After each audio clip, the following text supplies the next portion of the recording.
Hello नमस्कार दोस्तों, future series के ऑनलाइन प्लेटफॉर्म पर एक बार आपका फिर से स्वागत है। राष्ट्रीय इंडियन मिलिट्री कॉलेज की जो अपन टेस्ट सीरीज का पेपर नंबर 12 का सॉल्यूशन कर रहे थे मैथ्स का आधा पार्ट हमारा हो गया है। बाकी बचे हुए क्वेश्चन हम इस वीडियो में लेंगे। तो चलिए दोस्तों, हम स्टार्ट करते हैं अगले क्वेश्चन से।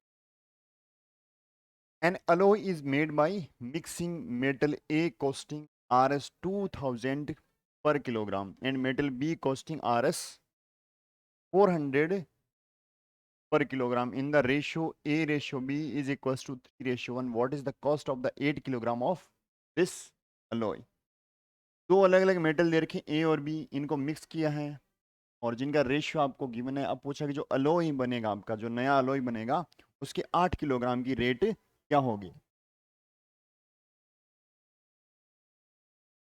तो आपको करना क्या है, देखिएगा। मैं सबसे पहले 8 किलोग्राम की बजाय क्या निकालूंगा, मैं 1 किलोग्राम की निकालूंगा। किसकी निकालूंगा? 1 किलोग्राम की।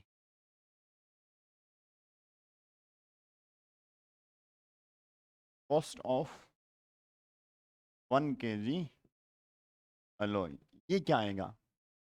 ए कितना मिला रहे हैं? ए मिला रहे हैं 3 के रेशियो में, और ए की कॉस्ट क्या है? 2000 रुपए। इसका 3 बार पार्ट मिला रहे हैं आउट ऑफ 3+1, यानी 4 में से इसके 3 पार्ट इसके हैं। बी की कॉस्ट क्या है? 400। इसका कितना पार्ट मिला रहे हैं? एक आउट ऑफ 3+1 4। ये हो गया आपका 3/4, और ये 400 इंटू 1/4। इसको काटा, ये आ गया 100, को काटा, ये आ गया 500। तो 300, 500 इंटू 3+2, तो ये कितना हो गया अपना? 15 और एक 1600 हो गया। तो 1 किलोग्राम की कॉस्ट क्या आ गई? 1600 रुपये आ गई। आपसे पूछा है कॉस्ट ऑफ 8 किलोग्राम एलॉय कितना आएगा। एक की कितनी? 1600। तो 8 की निकालने के लिए क्या करना पड़ेगा? 8 से क्या कर दो? मल्टीप्लाई कर दो। 8 से कर दो multiply.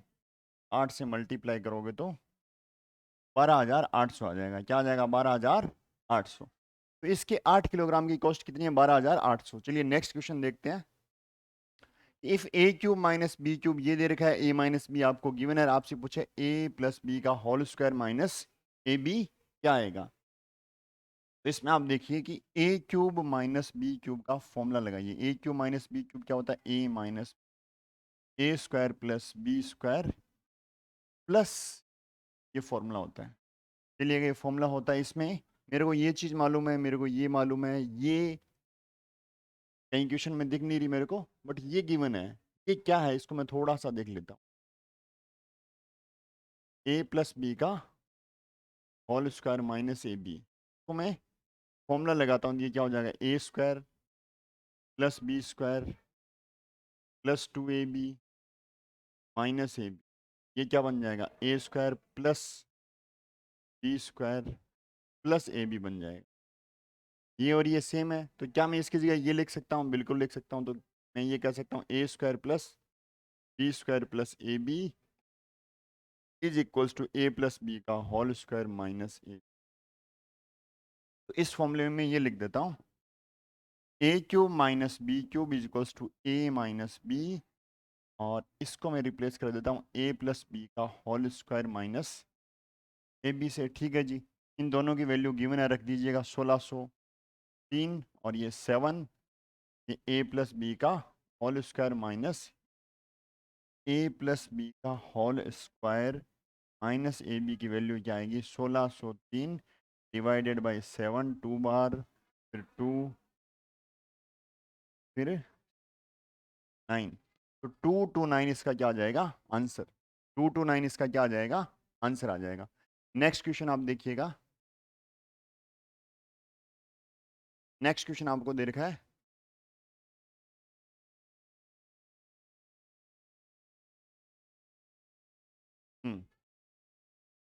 Construct a square length of whose one diagonal. Whose diagonal है, इसमें कोई ऑन लिख दिया गलती से। Whose diagonal is 6.4। आपको डायगोनल की लेंथ दे रखी है कितनी? 6.4 दे रखी है। डायगोनल की लेंथ दे रखी है 6.4। आपको बनाना है स्क्वायर। तो अब आपने एक प्रॉपर्टी पढ़ रखी होगी कि स्क्वायर के जो डायगोनल्स होते हैं, जो स्क्वायर के डायगोनल होते हैं वो क्या करते हैं, एक दूसरे को परपेंडिकुलर बाइसेक्ट करते हैं और एक दूसरे के क्या होते हैं, इक्वल होते हैं, दोनों इक्वल होते हैं। जैसे मैं एक स्क्वायर बनाऊं, रफ डायग्राम बना लेता हूँ स्क्वायर का। स्क्वायर का मैं रफ डायग्राम बनाता हूँ, जैसे ये स्क्वायर है आपका, ये स्क्वायर है, ये जो डायगोनल है ये डायगोनल हो गए, ये एक दूसरे को करेंगे बाइसेक्ट, इक्वल है लेंथ में, एक दूसरे को बाइसेक्ट करेंगे और परपेंडिकुलर बाइसेक्ट करेंगे। तो इसका मतलब ये जो चारों साइड है ये क्या हो गई, इक्वल, दिस दिस दिस और दिस इक्वल हो गई। अब मेरे को कंस्ट्रक्ट करना है, सबसे पहले मैं क्या करूंगा, मैं करूंगा 6.4 सेंटीमीटर का एक लाइन सेगमेंट ले लूंगा, 6.4 सेंटीमीटर का एक लाइन सेगमेंट मैंने ले लिया, इसकी लेंथ क्या 6.4 सेंटीमीटर। अब मैं कंपास है मेरे पास, कंपास को मैं यहाँ पे रखूंगा, इसके हाफ से ज़्यादा ओपन करूंगा, हाफ से ज़्यादा ओपन करके यहाँ पर कहीं पर, मान लीजिएगा मैंने यहाँ पर कहीं पर एक आर्क काट दिया। सिमिलरली वैसा आर्क कहाँ काटना है मेरे को, ये काटना है। फिर इधर रख के सेम वही प्रकार को मेरे को उसको कंपास को चेंज नहीं करना, फिर इधर आर्क काटना है, फिर इधर आर्क काटना है, फिर इन दोनों को क्या कर दो, ये लाइन खींच दो। इससे क्या हो गया, इससे जो ये लाइन सेगमेंट था ये क्या हो गया, बाइसेक्ट हो गया। कैसे बाइसेक्ट, परपेंडिकुलर बाइसेक्ट, यानी चारों एंगल क्या हो गए, 90 90 के हो गए। ठीक है, चारों एंगल किसके हो गए, 90 90 के हो गए। अब आपको क्या करना है, अब आपको बताइए ये कितना, पूरा 6.4, तो ये 3.2, तो ये भी 3.2 होना चाहिए। तो आप कंपास को 3.2 का लेके ओपन कीजिएगा, 3.2 का कंपास आप ओपन कीजिएगा, एक आर्क यहाँ काट दीजिएगा, तो आर्क कहाँ काट दीजिएगा, नीचे काट दीजिएगा, और फिर इन पॉइंट्स को क्या कर दीजिएगा, मिला दीजिएगा। तो ये जो आपका स्क्वायर बन गया, ये जो स्क्वायर बना ये है एक ऐसा स्क्वायर जिसका डायगोनल कितना है, 6.4 का, ये भी 6.4, ये भी 6. और इसके आपको स्टेप्स लिखने हैं, जो जो आपने काम किया वो सारा लिखना है आपको। नेक्स्ट आप देखिएगा, ये आपको गिवन है, ये आपसे पूछा हुआ है, यहाँ पावर 4 है, यहाँ पे पावर सिंगल पावर है, तो आप क्या कीजिएगा, आप स्क्वायर कर दीजिएगा, स्क्वायर कर दीजिएगा, स्क्वायरिंग बोथ साइड्स। इससे क्या आएगा, a प्लस 1/a का इसका स्क्वायर इक्वल्स टू 3 का स्क्वायर, ये हो जाएगा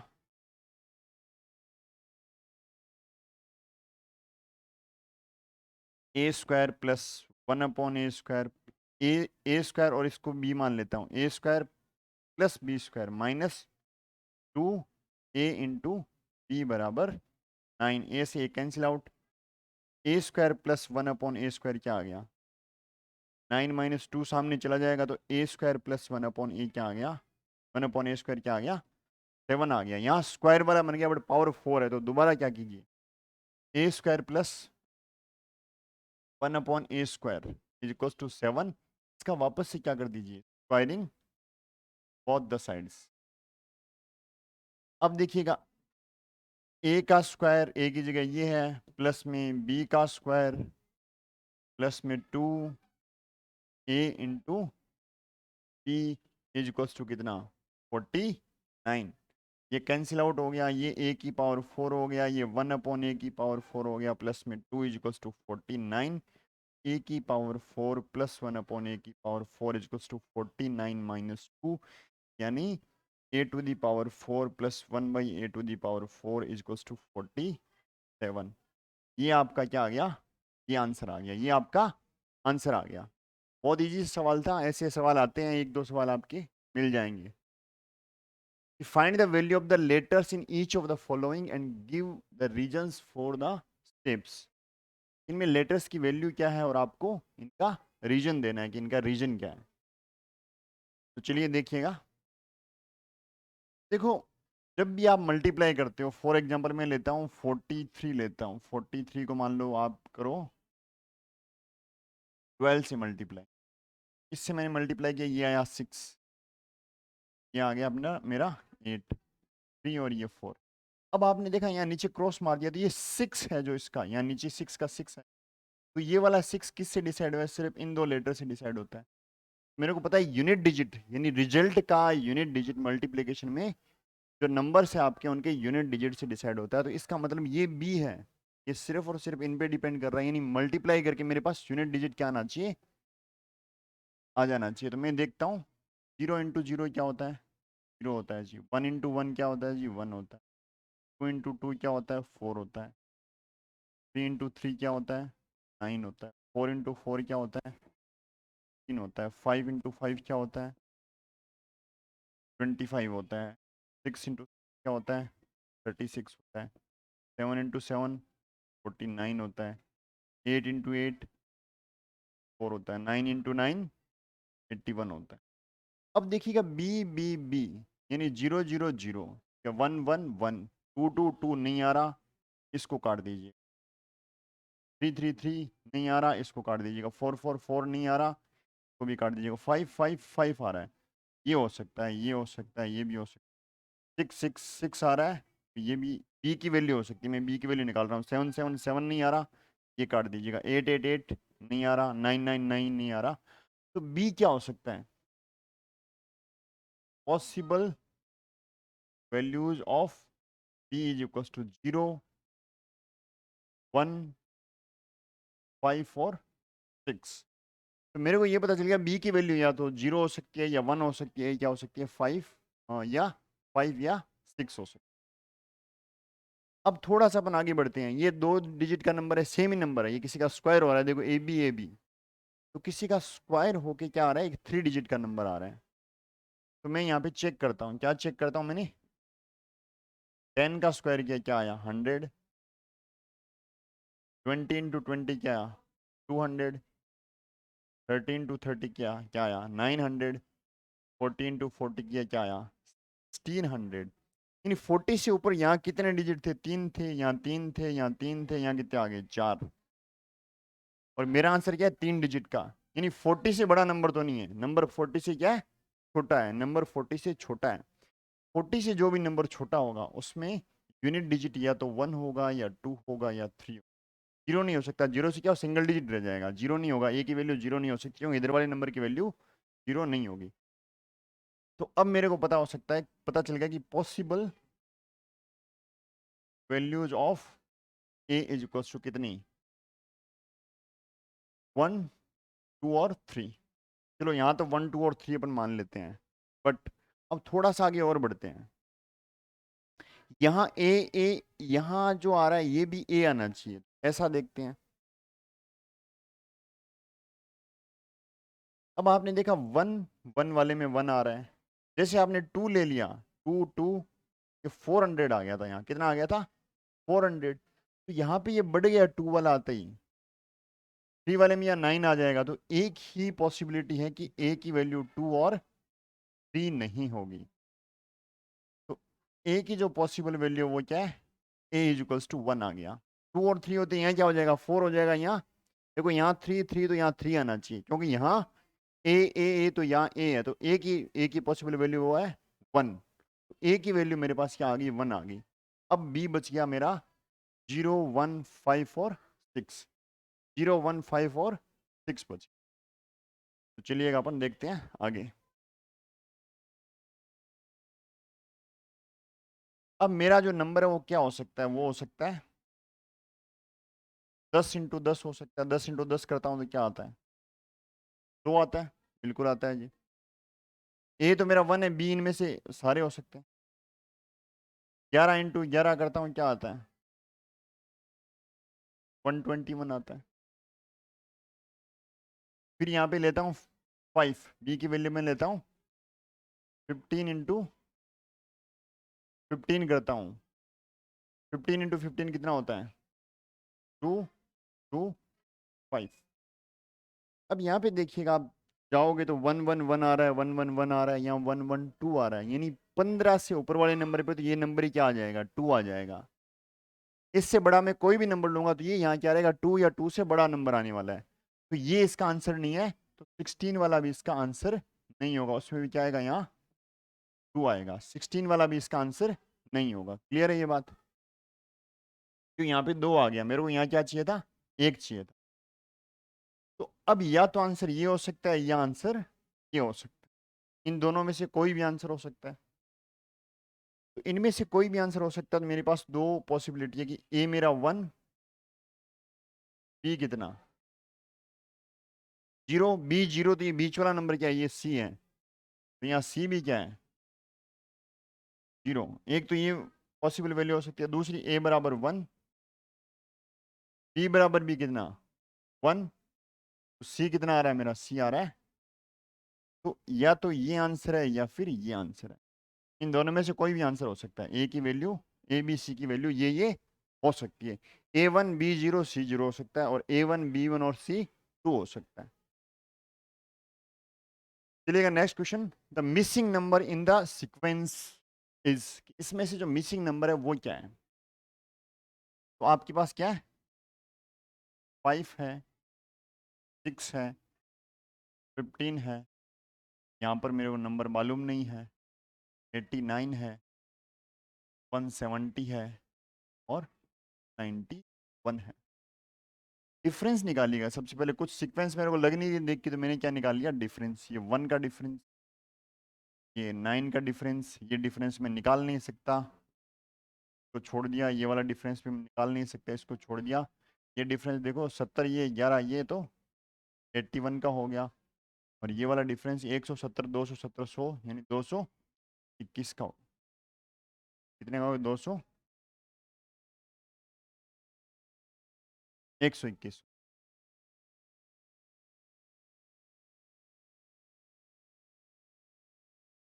ये वाला डिफरेंस 121 का। इसको मैंने देखा तो ये क्या लग रहा है, 1 का स्क्वायर, 3 का स्क्वायर, 9 का स्क्वायर, 11 का स्क्वायर। तो ये क्या, 1 का स्क्वायर, ये 3 का स्क्वायर, ये 9 स्क्वायर, ये क्या है, 11 स्क्वायर। तो ऑब्वियसली A1357, तो ये क्या आएगा, 5 स्क्वायर, ये 7 स्क्वायर। 5 का स्क्वायर क्या होता है, 25, ये 49। तो ये वाला नंबर इससे 25 ज्यादा होगा, तो क्या होगा, ये होना चाहिए 40। अब देखिए 40 प्लस 49 89 होता है ना, इसका मतलब इसका आंसर क्या आएगा, 40 आएगा। इसका आंसर क्या आएगा, 40, यानी क्वेश्चन मार्क की जगह क्या नंबर आएगा, 40 आएगा। आई थिंक ये बात आपको समझ में आ गई होगी। ABCD is a trapezium in which AB parallel DC. If A बराबर B बराबर 40, then find the other angles of the trapezium. कि ABCD एक ट्रेपेजियम है, और आपको इसके दो एंगल, एंगल A और एंगल B दोनों दे रखे हैं, वो है 40। तो आपकी जो बाकी एंगल बच गए वो फाइंड आउट करनी है। ट्रेपेजियम में एक साइड पैरेलल होती है, बिल्कुल उन्होंने पैरेलल साइड दे रखी है। मैं एक ट्रेपेजियम बना लेता हूँ। ये अपना ए हो गया, ये बी हो गया, ये सी हो गया, ये डी हो गया। ये एंगल 40 आपको गिवन है, ये एंगल भी 40 आपको गिवन है, ये मालूम नहीं, ये मालूम नहीं। अब आपको पता है ये साइड और ये साइड क्या है, पैरेलल है। ये साइड और ये साइड क्या है, पैरेलल है। और एक आपने प्रॉपर्टी पढ़ रखी होगी, पैरेलल साइड को, जब पैरेलल लाइंस को कोई भी एक ट्रांसवर्सल लाइन काटती है, तो क्रॉस करते हुए निकलती है, तो उनके एक ही तरफ के इंटीरियर एंगल, एक ही तरफ के इंटीरियर एंगल, चाहे इधर वाले हो चाहे इधर वाले हो, उन दोनों का सम क्या होता है, 180 डिग्री का है। यानी A B parallel D C means क्या होगा, ये देखिएगा दो पैरेलल लाइन और ये एक ट्रांसवर्सल लाइन, यानी बी सी इनको काट रही है, तो इनकी एक ही तरफ के इंटीरियर एंगल का सम कितना आ जाएगा, 180। इसका मतलब angle B plus angle C equals to 180। B मेरे को ऑलरेडी 40 गिवन है, 180, और एंगल सी बराबर 180 minus 40 equals to 140 degree. Angle C कितना आ गया, 140। सिमिलरली ये दो पैरेलल लाइन, ये एक इनको लाइन क्रॉस करते हुए निकल रही है, इनकी एक ही तरफ के इंटीरियर एंगल का सम, यानी angle A plus angle D. Angle A plus angle D कितना, 180 डिग्री। तो एंगल ए अपन को ऑलरेडी गिवन है, कितना गिवन है, एंगल ए गिवन है कितना,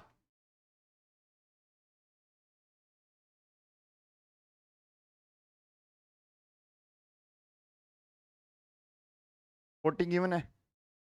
यहाँ 40 लिख दीजिएगा, 40 प्लस एंगल डी बराबर 180। तो एंगल डी कितना आएगा, 180 माइनस 40 इक्वल्स टू 140। तो ये आपके क्या आ गए, आंसर्स आ गए। ये आपके आंसर आ गए। बाकी दो एंगल क्या है, 140 के, बाकी दोनों एंगल कैसे है, यानी ये आइसोसेलेस ट्रेपेजियम है, यानी इसका ये सिमिलर है इधर से और इधर से। How many cubes of edge 2 centimetre can be obtained on cutting a cube of edge 8 centimetre. एक क्यूब है जिसकी एज कितनी 8 सेंटीमीटर, उसमें से आपको 2-2 सेंटीमीटर एज के क्यूब काटने हैं। पहले तो देखिएगा 8 2 से डिविजिबल है क्या, हाँ बिल्कुल डिविजिबल है, तो वो एग्जैक्टली कट हो जाएंगे, ठीक है जी। सिमिलरली इसमें 15 3 से डिविजिबल है क्या, बिल्कुल है जी, 5 टाइम्स, तो यहाँ भी एग्जैक्टली क्यूब कट हो जाएंगे। अब कितने कट होंगे, जब भी आपसे पूछे कि कितने, तब आप ध्यान रखिएगा कि जो नए छोटे छोटे क्यूब आपने काटे हैं और जो ओरिजिनल क्यूब था, उन दोनों का वॉल्यूम यानी उन सब का प्लस इक्वल्स टू ओरिजिनल का, ये दोनों क्या रहेंगे, इक्वल रहेंगे, यानी वॉल्यूम का लॉस नहीं होता। जब भी आप किसी चीज को काट देते हो तो वॉल्यूम उतना ही रहता है पहले जितना। देखिएगा फर्स्ट वाला कि नंबर ऑफ ऑब्टेन्ड क्यूब्स बराबर volume of original cube upon volume of all new cubes, ये आपको लगाना है। इसका जो फर्स्ट पार्ट है उसमें आपको पता है, फर्स्ट पार्ट में नंबर ऑफ ऑब्टेन्ड क्यूब कितना आएगा, फर्स्ट पार्ट में वॉल्यूम कितना आएगा, इसका 8 का क्यूब डिवाइडेड बाई इसका वॉल्यूम 3 का क्यूब, क्योंकि वॉल्यूम क्या होता है, साइड का क्यूब एज का क्यूब, तो ये हो गया 8 इंटू 8 डिवाइडेड बाई 2 इंटू 2 कितना होता है, 8 होता है, कैंसिल आउट हो जाएगा, ये आ जाएगा 64। फर्स्ट का आंसर 64। सेकंड का answer number of obtained cube क्या आएगा, 15 का क्यूब डिवाइडेड बाई एक छोटे क्यूब क्या एज क्या है, 3 का cube 15 divided by 3 into 3 5 time 5 time 5 time, answer 5 into 5 125 आएगा, 125। आंसर क्या आ गया, एक का 64, दूसरे का 125। इजी सा सवाल था, हार्ड नहीं है बिल्कुल भी। नेक्स्ट है, following are the details of last years consumption of the wood, display it by a pie chart. इसको पाई चार्ट बनाना, तो पाई चार्ट बनाने के सबसे पहले आप क्या कर दीजिएगा, सबसे पहले यहाँ पे कॉलम ऐड कर दीजिएगा इसके टोटल का, टोटल कितना आएगा, 30 और 40 कितने होंगे, 60, 60 और 25 85, 85 और 15 कितने आ गए, 100 आ गया।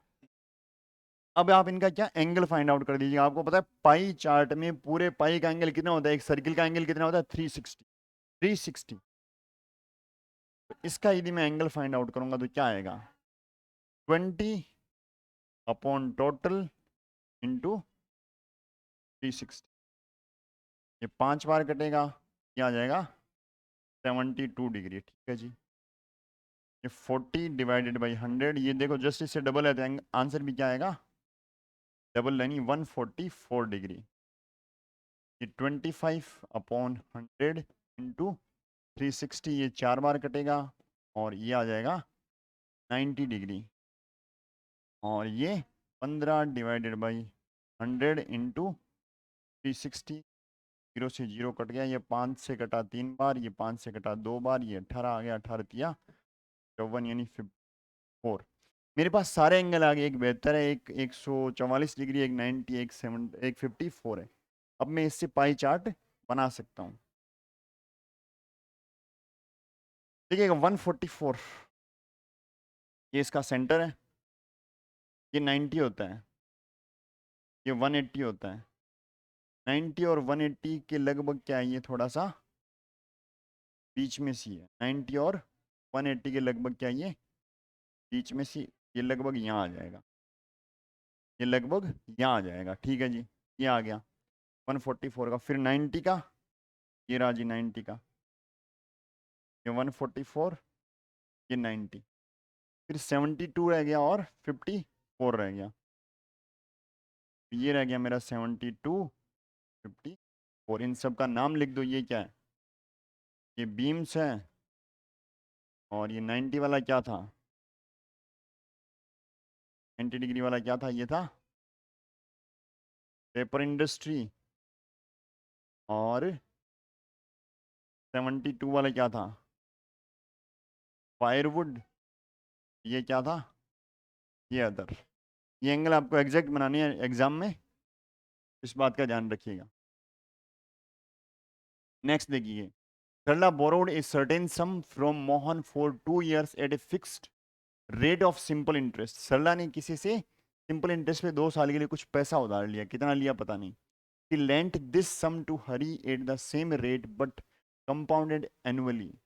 He got compound interest of Rs this after 2 years, but she paid only 200 as a simple interest. Find the sum taken from the Mohan and the rate of interest. सरला ने मोहन से कुछ पैसा लिया 2 साल के लिए, बट क्या किया, हरी को उसने वापस आगे उधार दे दिया। खुद तो लिया सिंपल इंटरेस्ट पे, हरी को दिया कंपाउंड इंटरेस्ट पे। तो हरी से जो उसने 2 साल बाद कंपाउंड इंटरेस्ट कलेक्ट किया वो था 210 रुपए, और जो उसने सिंपल इंटरेस्ट का पेमेंट किया वो था ओनली 200 रुपए। तो आपसे इसकी रेट पूछिए कि इस सिंपल इंटरेस्ट या कंपाउंड इंटरेस्ट दोनों की रेट सेम है, तो रेट क्या होगी, और प्लस में वो अमाउंट क्या था, जो प्रिंसिपल वैल्यू है वो क्या थी आपसे। सबसे पहले मैं ये फॉर्मूला लगाता हूँ, एस आई बराबर क्या होता है, P R T upon 100। S I आपको ऑलरेडी गिवन है कितना, 200। पी मेरे को मालूम नहीं है, आर मेरे को मालूम नहीं है, टी मेरे को मालूम है कितना, अपॉन 100। इसको इधर ले आएगा तो P R is equal to क्या बचेगा, 200 into 100 divided by 2, cancel out हो गया। तो पी इंटू आर कितना आ गया, पी इंटू आर आ गया 10,000। पी इंटू आर कितना आ गया, 10,000 आ गया। ठीक है जी, कोई बात नहीं, पी इंटू आर 10,000 आ गया। नेक्स्ट आपके पास एक सी आई भी गिवन है, चलिएगा सी आई देखता हूँ मैं। सी आई बराबर क्या होता है, सी आई बराबर होता है ए माइनस, सी आई को मैं लिख सकता हूँ सी आई बराबर ए कितना, पी 1 प्लस आर अपॉन 100 की पावर टी माइनस, ये सारी चीज़ें जो जो आपको मालूम है वो रख दीजिएगा। सी आई मेरे को मालूम है कितना, 210 है जी।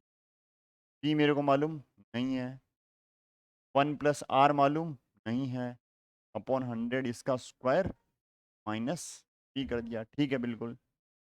नेक्स्ट आप देखिएगा, इसको सिंप्लीफाई कीजिए। इसको जब मैं सिंप्लीफाई करूंगा, क्या मैं पी कॉमन ले लूँ, बिल्कुल पी कॉमन ले सकता हूँ मैं, -1 बच जाएगा, मैंने पी कॉमन ले लिया। तो 210 बराबर क्या आएगा, 210 पी। अब इसमें फॉर्मूला लगाइए ए प्लस बी का होल स्क्वायर, तो क्या आएगा, a square plus b square plus 2 a into b, और ये -1 था, इसको -1 रहने दीजिएगा। ये 1 का स्क्वायर 1, और ये माइनस का 1 क्या हो जाएगा, कैंसिल हो जाएगा, ये कैंसिल हो गया। नेक्स्ट आप स्टेप देखिए, 210 बराबर पी आर बटा 100 का स्क्वायर प्लस 2 आर बटे 2। यहाँ तक आ गई बात, ठीक है जी। अब देखिएगा 210 बराबर, यहाँ आर बटे 100 में कॉमन ले सकता हूँ, बिल्कुल ले सकता हूँ। तो पी आर बटे 100 मैंने कॉमन ले लिया, यहाँ क्या बचेगा, यहाँ बचेगा आर डिवाइडेड बाई 100 बच जाएगा, और प्लस में यहाँ क्या बचेगा, प्लस में 2 बच जाएगा। ठीक है जी, यहाँ तक बात ठीक है। अब मेरे पास एक इक्वेशन तो ये थी, इसको मैं फर्स्ट इक्वेशन बोल देता हूँ। एक इक्वेशन मेरे पास ये आ गई, इसको मैं बोल देता हूँ second equation. Put value of P into R in second. Second equation में मैंने पी इंटू आर की वैल्यू पुट की, क्या आया, 210। पी आर कितना था, पी आर मेरा था 10,000, इंटू आर था 10,000, यहाँ लिखिएगा 10,000 अपॉन में 100, यहाँ आर अपॉन में 100 प्लस 2, 2 जीरो से 2 जीरो कैंसिल आउट, ठीक है जी। ये 2 जीरो से 2 जीरो कैंसिल आउट, ये 0 से 0 कैंसिल आउट, ये भी ठीक है। अब देखिएगा, अब मेरा रह गया 21 बराबर, इस 10 को आप अंदर मल्टीप्लाई कर दीजिएगा तो r इंटू 10/100, 10 क्या आ जाएगा 20, 0 से 0 कैंसिल आउट हो जाएगा, 20 को इधर ले आएगा तो 21 माइनस 20 बराबर कितना, r/10, 1 बराबर r/10, r कितना आ गया 10, 10 का मतलब रेट कितनी आ गई 10%, रेट कितनी आ गई 10%, आर की वैल्यू 10 आ गई, मतलब रेट कितनी आ गई 10%। अब पी की वैल्यू निकालनी है, put value of R in 1, 1 में आप आर की वैल्यू पुट कर दीजिएगा, पी इंटू आर कितना है 10,000, पी की वैल्यू मालूम नहीं है, आर की वैल्यू मेरे को मालूम चल चुकी है, तो पी बराबर कितना आ जाएगा, 1 जीरो से 1 जीरो कैंसिल आउट, कितना 1000, तो पी मेरा 1000 आ गया, आर कितना आ गया 10,000, पी 1000 और आर 10,000। थोड़ा सा लंबा प्रोसेस है बट आई थिंक टिपिकल नहीं है इतना। इसको सोल्व करना, आपको सोल्व करना मतलब आपको x की वैल्यू फाइंड आउट करनी है, तो x की वैल्यू फाइंड आउट करनी है तो x वाली टर्म्स को आपको एक तरफ लेके आना है, यहाँ सब जगह x घुसा हुआ, तो आप क्या कीजिएगा पूरे का एलसीएम ले लीजिएगा, पूरे का क्या करिएगा एलसीएम लीजिएगा। इसका एलसीएम कितना आएगा, इसका एलसीएम आएगा 20, 5 इंटू एक्स प्लस 3 हो जाएगा, माइनस 4 इंटू एक्स प्लस 4 हो जाएगा। इसका एलसीएम क्या आएगा 4, ये हो जाएगा 2 x plus 5 minus x plus 6 हो जाएगा, माइनस एक्स प्लस 6 हो जाएगा। इसको अंदर मल्टीप्लाई कीजिएगा तो ये आएगा 5x plus 15 minus 4x minus 16 upon 20 is equals to 2x plus 10 minus x minus 6 divided by 4। 5x में से 4x गया, क्या बचेगा x बचेगा, 15 प्लस का 16 माइनस का, तो माइनस का 1 बचेगा डिवाइडेड बाई 20। यहाँ क्या बचेगा, 2x में से x गया, x बचेगा, ये 10 प्लस का 6 माइनस का, तो प्लस का 4 बचेगा डिवाइडेड बाई 4। यहाँ तक आ गया। अब इसको काट दीजिएगा, 5 टाइम कटेगा, तो ये क्या आ गया आपका x माइनस 1 डिवाइडेड बाई 5 बराबर x प्लस 4।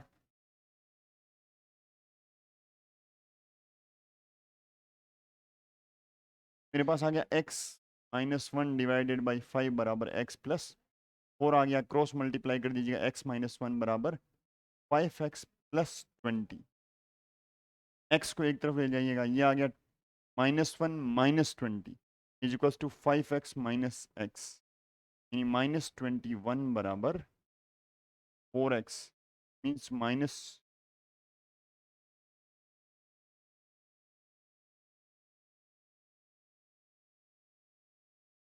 -21 डिवाइडेड बाई 4 बराबर क्या आ गया x आ गया। क्लियर ये बात, तो आपका आंसर क्या आ गया -21 डिवाइडेड बाई 4, किसकी वैल्यू आ गई x की वैल्यू आ गई। नेक्स्ट देखिएगा, each side of a rhombus, इसको आप चेंज कर लीजिएगा, 3√5 कर दीजिएगा, and its one diagonal is twice the other, then find the area of the quadrilateral. कौन सी क्वाड्रिलेटरल, रोम्बस की बात कर रहा है ये, ठीक है जी। अब आपको पता है रोम्बस की एक प्रॉपर्टी होती है, क्या प्रॉपर्टी होती है, रोम्बस के जो डायगोनल होते हैं वो एक दूसरे को क्या करते हैं परपेंडिकुलर बाइसेक्ट, लेंथ में इक्वल हो ऐसा कंपलसरी नहीं है, लेंथ में इक्वल होंगे तो वो क्या बन जाएगा स्क्वायर बन जाएगा रोम्बस, बट रोम्बस के जो डायगोनल होते हैं एक दूसरे को परपेंडिकुलर बाइसेक्ट करते हैं, ठीक है जी। मैं एक रफ डायग्राम बना लेता हूँ, जैसे ये कोई रोम्बस था मेरा, मैंने एक रोम्बस बना लिया, एक डायगोनल ये हो गया जी, दूसरा ये हो गया, लेट लेंथ ऑफ डायगोनल्स, दो डायगोनल में एक डायगोनल D1 मान लेता हूँ, D1 की मैं लेंथ, इसको मैं D1 बोल देता हूँ, इसको मैं क्या बोल देता हूँ D1, और इसको क्या बोल देता हूँ D2।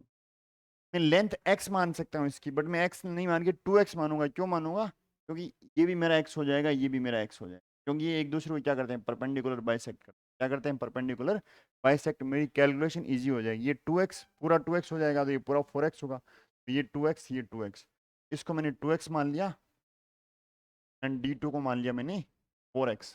x भी मान सकते हो पर x/2 आएगा, मैं कैलकुलेशन से बचना चाहता हूँ इसलिए मैंने इसको 2x मान लिया।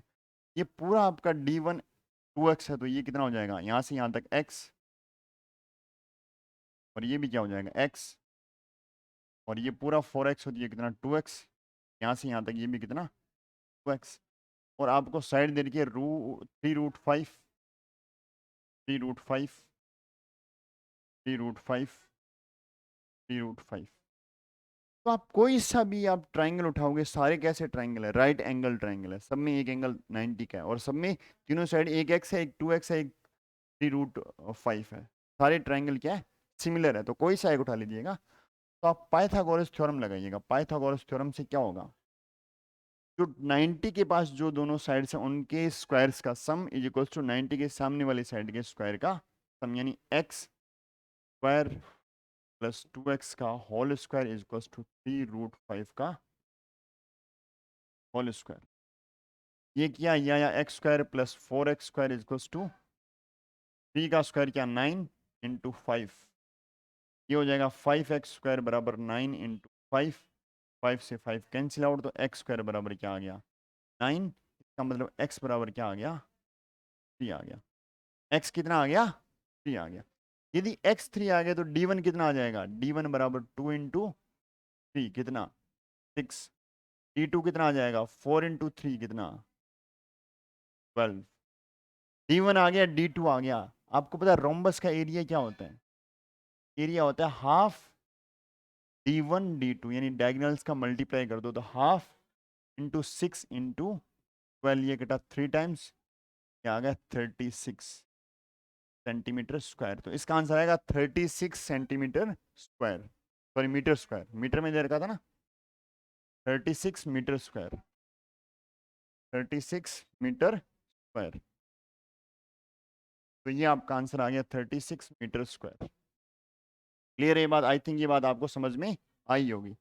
टिपिकल नहीं था, थोड़ा सा सोचना था, बट स्टेप्स बहुत इजी है और 4-5 स्टेप में आंसर आप ये कुछ स्टेप अवॉइड कर सकते हो, मैं आपको समझाने लिख सकता हूँ। जैसे ये कोई स्टेप नहीं है अपने आप में, ये कोई स्टेप नहीं है, दिख रहा है ये स्क्वायर 9 है तो ये कितना आ जाएगा 3 आ जाएगा। The length of a rectangle exceeds its breadth by 4 centimeter, ठीक है जी। If the length and breadth are each increased by 3 centimeter, the area of new rectangle will be 81 centimeter more than that of the given rectangle. Find the length and breadth of the given rectangle. आपके सामने जो question दिख रहा है उसमें क्या है, आपका एक रेक्टेंगल है, उसकी लंबाई और चौड़ाई आपको दे रखा है, उसकी लंबाई चौड़ाई से 4 सेंटीमीटर ज़्यादा है, और फिर दोनों को यदि 3-3 सेंटीमीटर आप इंक्रीज कर देते हो, जो नया रेक्टेंगल बना उसका एरिया ओरिजिनल वाले से क्या 81 सेंटीमीटर स्क्वायर ज़्यादा है। तो आपको इसकी लेंथ और ब्रेड्थ दोनों फाइंड आउट करनी है। तो आप रेक्टेंगल मान लीजिएगा, ये मान लीजिएगा रेक्टेंगल, यदि इसकी बी को मान लेता हूँ एक्स, क्या मैं इसके एल को 4 सेंटीमीटर ज़्यादा यानी एक्स प्लस 4 लिख सकता हूँ, बिल्कुल लिख सकता हूँ। तो इसका एरिया क्या होगा, इसका एरिया होगा एक्स प्लस 4 इंटू एक्स, ठीक है। अब जो नया रेक्टेंगल बना मेरे पास, जो नया रेक्टेंगल आया जिसको मैंने थोड़ा सा क्या कर दिया साइड वाइड सब इंक्रीज कर दी, जिस जो नया रेक्टेंगल आया उसकी बी कितनी हो जाएगी, एक्स प्लस कितना बढ़ा दिया 3, 3, एल कितना हो जाएगा, पहले था एक्स प्लस 4 में 3 और ऐड कर दो तो कितना हो जाएगा एक्स प्लस 7। इसका एरिया क्या हो जाएगा, इसका area x plus 7 L into B होता ना एक्स प्लस 3। अब आपको क्या करना है, अकॉर्डिंग टू द क्वेश्चन क्या दे रखा है, अकॉर्डिंग टू द क्वेश्चन दे रखा है नए वाले का एरिया ओरिजिनल वाले के एरिया का क्या है 81 सेंटीमीटर स्क्वायर ज़्यादा है। X plus 7 x plus 3 minus x plus 4 into x बराबर कितना 81, अंदर मल्टीप्लाई कीजिएगा, ये हो जाएगा एक्स स्क्वायर प्लस में 3x प्लस में 7x प्लस में 21 माइनस का एक्स स्क्वायर माइनस का 4x बराबर 81। एक्स स्क्वायर से एक्स स्क्वायर कैंसिल आउट हो जाएगा, 3x 4x 7x 8x हो गया, 8x में से 4x बच गया कितना, 4x प्लस 21 बराबर कितना आ गया 81। 4x बराबर 81 माइनस ना 60, यहाँ से x कितना आ गया 60 डिवाइडेड बाई 4 यानी 15 आ गया। x कितना आ गया 15। आपको ओरिजिनल की length and breadth find out करनी थी, तो ओरिजिनल ये अपना, ओरिजिनल में देखिएगा b बराबर कितना, b बराबर था x, नहीं तो कितना आ जाएगा 15 सेंटीमीटर। b कितना आ जाएगा 15 सेंटीमीटर।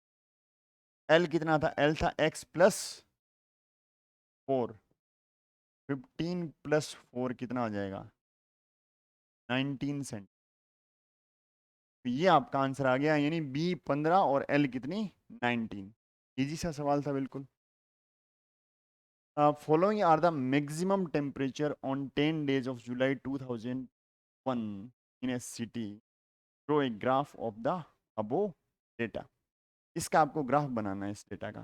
चलिए ग्राफ बनाते हैं। देखिएगा टेम्परेचर की डेट 4 से लेकर 19 तक जा रही है, ठीक है जी। और टेम्परेचर मैक्सिमम देखिएगा 37 38 38 38 38, तो ये मैक्सिमम है। मिनिमम ये 37 35 34 34 34, ये मिनिमम आपका। ये मैक्सिमम और मिनिमम देख लिया, यानी इस रेंज में आपका टेम्परेचर रहेगा। मैं ग्राफ को 30 से लेके 38.5 या 39 या 40 तक लेके जा सकता हूँ। 30 से 40 तक ग्राफ को लेके जा सकता हूँ। मैं ग्राफ को यहाँ बना लेता हूँ। इस पे मैं डेट लूँगा, इस पे लूँगा मैं टेम्परेचर। 30 से मेरे को 40 तक लेके जाना है, 30 से लेके जाना है 39 तक एटलीस्ट लेके जाना पड़ेगा। कहीं पर मैंने 30 मार्क कर लिया, कहीं पर भी ये 30 1 2 3 4 5 6 7 8 और 9, 30 31 32 33 34 35 36 37 38 और ये 39। इधर आप लिख दोगे ये क्या है जी, ये टेम्परेचर इन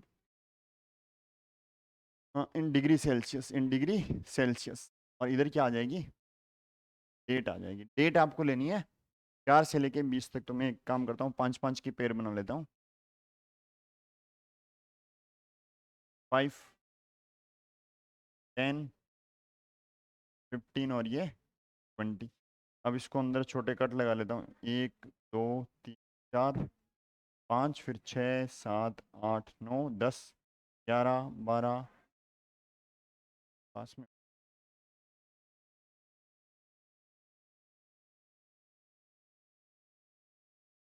11 12 13 14 15 16 17 18 और 19, और वो 20 हो गया। तो ये 5 10 11 और ये 15 और ये 20।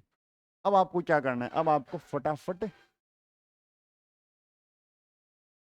ये मार्क करना है। 4 पे डेट, ये 4 होगी डेट, 4 डेट पे कितना है 37.5। 4 डेट पे देखिएगा 37.5, ये रहा 37.5, 4 वाला ये पॉइंट है, ठीक है जी। फिर 5 पे 38.5, ये 5 पे 38 पॉइंट,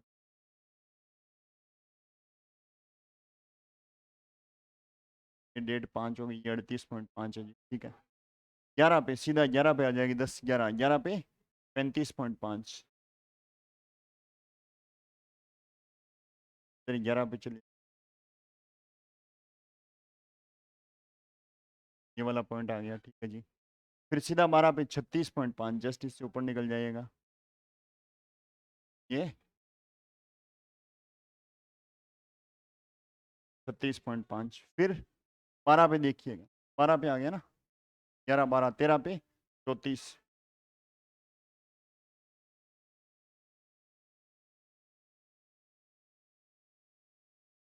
13 पे 34, ठीक है जी। 14 पे देखिएगा 30, 14 पे यहीं पे आ जाएगा 30। फिर 15 पे 33, 33 वाली लाइन है, 3 पे है, 3 पे 33, ठीक है जी। फिर 16 पे 32.4, 32.4 लगभग इसके हल्का सा नीचे आएगा।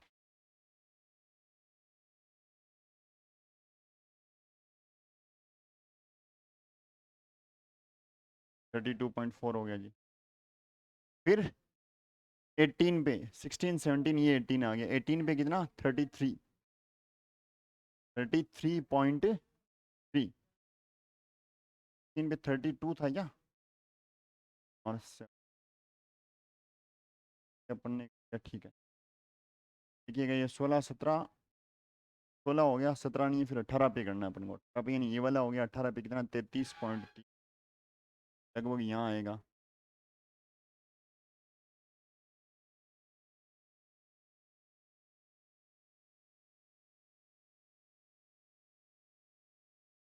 फिर 19 पे 34, 19 पे यानी 34 वाली लाइन ये ऑलरेडी चल रही थी अपनी, 19 पे 34। अब मैं डॉट को अलग कलर से दे देता हूँ, चाहिए आप तैयार कि आपको डॉट दिखते रहे। एक डॉट यहाँ पे है, हाँ।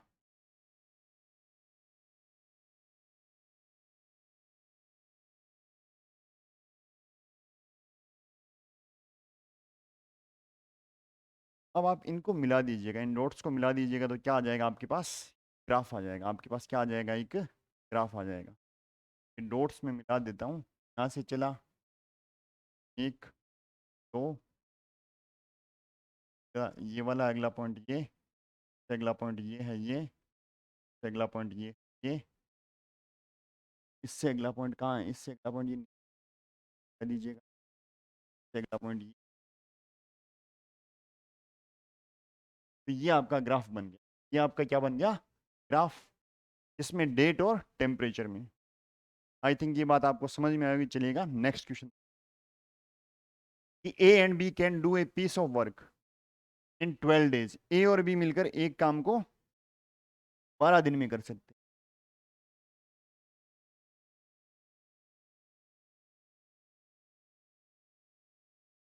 ए और बी मिलकर एक काम को 12 दिन में कर सकते हैं, हाँ, और बी और सी मिलकर कर सकते हैं 15 दिन में, सी और ए कर सकते हैं 20 डेज में।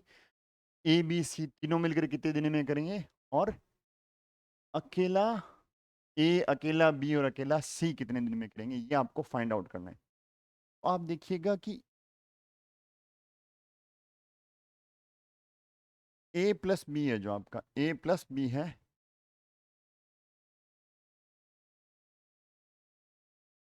कितने दिन में करते हैं, कैन डू इन कितने दिन में, 12 डेज में, कितने दिन में, 12 डेज में। और B plus C can do in कितने डेज में, 15 डेज में। सी प्लस ए कितने दिन में, 20 डेज में। अब आगे बढ़िएगा, ए प्लस बीस 1 डे वर्क, इस ये 20 दिन में करते हैं, तो ए प्लस बी का एक दिन का काम कितना होगा, 1/20। बी प्लस सी का एक दिन का काम क्या होगा जी, 1/15। और सी प्लस ए का एक दिन का काम क्या होगा, 1/12 आएगा ना, पहला 12 था ना, ए और बी मिलकर करते हैं 12 दिन में, तो 1/12 आएगा, ये 1/2 पार्ट।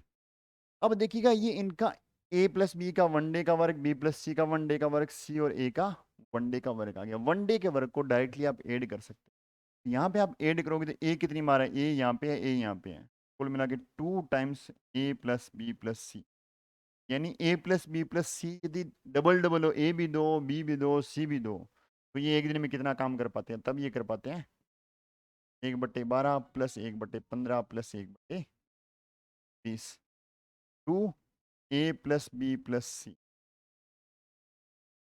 एलसीएम ले लो इनका, कितना आ जाएगा, एलसीएम आ जाएगा इनका 60, 5 आएगा, ये 4 आएगा, ये 3 आएगा, ऐड कर लो, 5 और 4 9 और 3 12, तो आप कैंसिल आउट कर दो, तो 2 a + b + c कितना आ गया, 1/5 आ गया, कट के कितना आ गया, 1/5। 2 a + b + c है, तो a + b + c 1 day work कितना, 1/10 आ जाएगा, क्योंकि 2 इधर चला जाएगा, नीचे मल्टीप्लाई हो जाएगा। 1/10 पार्ट ये रोज करते हैं, 1/10 पार्ट ये रोज करते हैं। तो आप लिख सकते हो कि time taken by a + b + c to finish the work, कितना, एक दिन में 1/10 तो कितना, 10 डेज, 10 डेज। अब आपको क्या निकालना है, यहां तक तो अपन ने कर दिया कि ये साथ साथ काम करे तो कितने दिन में कर सकते हैं, साथ साथ काम करे तो 10 दिन में कर सकते हैं। अब इसका एक पार्ट और बच गया, in how many days will each one of them finish it working alone. तो अकेला ए कितने दिन में कर पाएगा, अकेला बी कितने दिन में करेगा, और अकेला सी कितने दिन में करेगा, ये आपको बताना है। अकेला ए, तो अकेले ए के मैं एक दिन का वर्क देखता हूँ, a + b + c का एक दिन का वर्क कितना है, 1/10। तो आप देखो एज 1 डे वर्क बराबर कितना, इनका 1/10 तीनों का, माइनस में तीनों में से यदि मैं बी और सी को लेस कर दूं, बी और सी को लेस कर दूं, यानी 1/15 को लेस कर दूं, ये अकेले ए का काम आ जाएगा एक दिन का। एलसीएम कितना आ गया, 33, और ये 2, यानी 1/30 पार्ट ये रोज करता है। ए कैन डू इन कितना, 30 डेज, कितना, 30 डेज। अब देखो 20 1 डे वर्क, बी का एक दिन का काम कितना, तीनों का 1/10, इसमें से ए और सी का माइनस कर दो, सी और ए का माइनस कर दो, 1/20 आप इसमें से माइनस कर दो, एलसीएम कितना है 20, ये 2 - 1, 1/20 पार्ट। तो बी कैन डू इन कितने में, 20 डेज में, क्योंकि रोज ये 1/20 पार्ट करता है।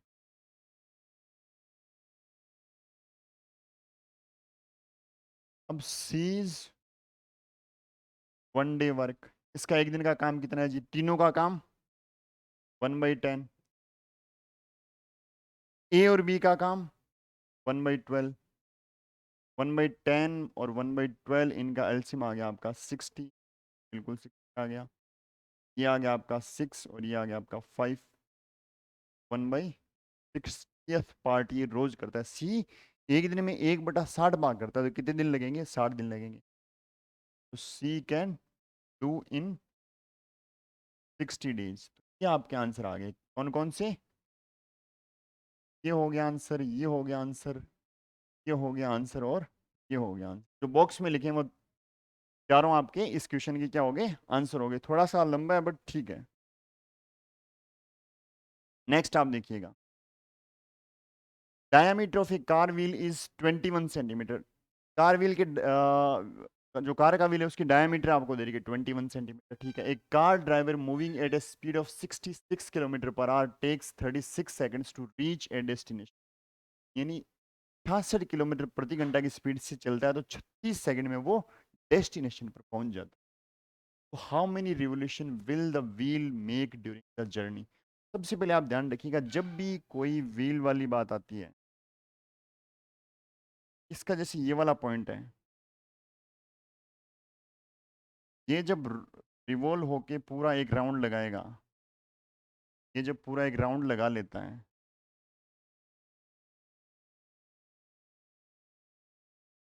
ये पॉइंट वापस यहाँ पहुंच जाता है, यानी तो ये जो डिस्टेंस है देखिएगा, ये पॉइंट यहाँ घूमते घूमते घूमते यहाँ पहुंचा, तो इसने कितनी डिस्टेंस कर ली पूरी सरकमफेरेंस के इक्वल कवर कर ली।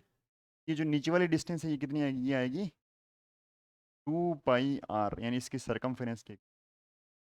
1 रिवोल्यूशन में जो डिस्टेंस कवर होती है वो होती है 2πr के इक्वल, ये आपको ध्यान रखनी है। अब देखिएगा आप, सबसे पहले तो स्पीड की बात कर लेता हूँ मैं। स्पीड कितनी है? 6 kilometre per our. Kilometre per our को यदि आपको मीटर पर सेकंड में चेंज करना होता है, किलोमीटर पर आवर को यदि आपको मीटर पर सेकंड में चेंज करना होता है, तो आप किससे मल्टीप्लाई करते हो? 5/18 से मल्टीप्लाई करते हो, तो ये आपकी आ गई मीटर पर सेकंड। ठीक है, आप इसको काटिएगा मत, छोड़ दीजिएगा ये टीच। आपको देखना है 36 सेकंड में ये कहाँ पहुंचेगी जी। तो आप क्या करो, डिस्टेंस कितनी कवर की, डिस्टेंस क्या होती है? Speed into time. स्पीड क्या? 66 इंटू 5/18 इंटू टाइम कितना? 36। ये कैंसिल आउट हो जाएगा, 2 आ जाएगा, तो ये आ जाएगा 660 मीटर। यानी वो कार 660 मीटर चली। बट यहाँ पे अपने डायमीटर वगैरह किस में है? सेंटीमीटर में। तो मैं क्यों ना इस डिस्टेंस को सेंटीमीटर में कवर कर लो। 660 मीटर बराबर, इसको सेंटीमीटर में कन्वर्ट करने के लिए 2 जीरो और लगा दीजिए, तो मेरी डिस्टेंस कितनी आ गई? हाँ, 66,000 आ गई। 66,000 सेंटीमीटर। ठीक है जी।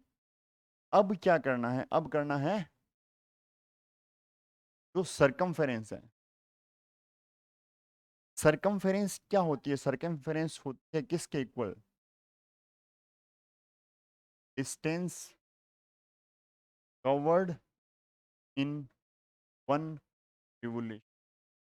एक चक्कर में कितनी डिस्टेंस कवर होगी? ये होगी जी 2πr के। तो ये कितनी हो जाएगी? 2πr के इक्वल होगी।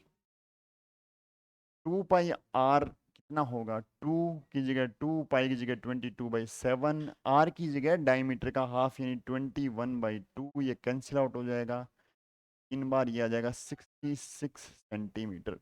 तो इसकी जो सरकमफेरेंस है इस सर्कल की वो कितनी है? इस व्हील की वो है 66 सेंटीमीटर। यानी एक चक्कर लगाएगा जब ये व्हील, तो 66 सेंटीमीटर की डिस्टेंस को क्या कर लेगा? कवर कर लेगा। और आपको कवर करनी कितनी है? 66,000 सेंटीमीटर कवर करनी है, तो नंबर ऑफ रिवोल्यूशन क्या आएंगे? डिस्टेंस कितनी थी?